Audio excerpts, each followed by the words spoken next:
America के नए प्रतिबंध 21 नवंबर से लागू होने के बाद भारत में रूसी तेल का आयात निकट भविष्य में तेजी से घटने की आशंका है। रोसनेफ्ट और लुक ऑयल जैसी प्रमुख रूसी कंपनियों पर प्रतिबंध लगने से उनके लिए कच्चा तेल खरीदना या बेचना लगभग असंभव हो गया है। हालांकि फरवरी 2022 से अब तक भारत ने रियायती दरों पर रूसी तेल का बड़े पैमाने पर आयात किया है, जो कुल आयात का 1% से बढ़कर लगभग 40% तक पहुंच गया था। विश्लेषकों का मानना है कि दिसंबर और जनवरी में यह आयात 17 लाख बैरल प्रतिदिन के औसत से घटकर केवल 4 लाख बैरल प्रतिदिन तक रह सकता है, जिससे भारत एक बार फिर पश्चिम एशियाई तेल पर अधिक निर्भर हो सकता है। अमेरिका के नए प्रतिबंध पूरी तरह से लागू होने के बाद भारत में रूसी तेल का आयात में तेजी से घटने की उम्मीद है। हालांकि यह पूरी तरह से बंद नहीं होगा। रोसनेफ्ट और लुक ऑयल तथा उनकी स्वामित्व वाली सहायक कंपनियों पर अमेरिकी प्रतिबंध 21 नवंबर से लागू हो गए। इससे अब इन कंपनियों का कच्चा तेल खरीदना या बेचना लगभग नामुमकिन हो गया है। भारत ने इस साल औसतन 17 लाख बैरल प्रतिदिन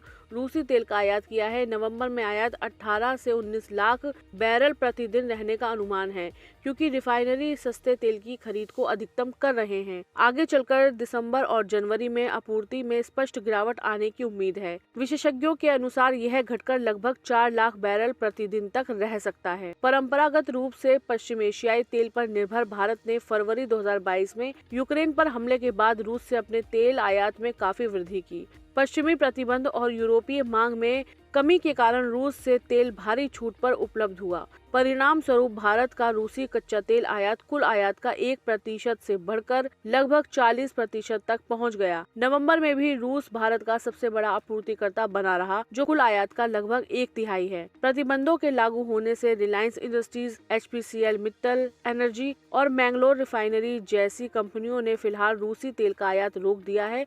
इस मामले में एकमात्र नयारा एनर्जी है, जो रोसनेफ्ट समर्थित है और यूरोपीय यूनियन द्वारा लगाए गए प्रतिबंधों के बाद अन्य स्रोतों से आपूर्ति करने के कारण रूसी तेल पर भारी निर्भर है। अमेरिकी प्रतिबंधों के कारण भारत का सबसे बड़ा तेल आपूर्तिकर्ता रहा रूस अब इस स्थिति से बाहर हो गया है। Reliance industries, HPCL, Mittal energy और मैंगलोर रिफाइनरी जैसी भारतीय कंपनियों ने रूसी तेल का आयात फिलहाल रोक दिया है। एकमात्र नयारा एनर्जी है, जो रूसी तेल पर अत्यधिक निर्भर है। यह बदलाव भारत के कच्चे तेल के स्रोत को बदल देगा, जिससे बाजार में तेल की कीमतों और आपूर्ति पर असर पड़ सकता है। भारत को अब अपनी ऊर्जा जरूरतों को पूरा करने के लिए और स्थायी रियायती स्रोतों की तलाश करनी होगी।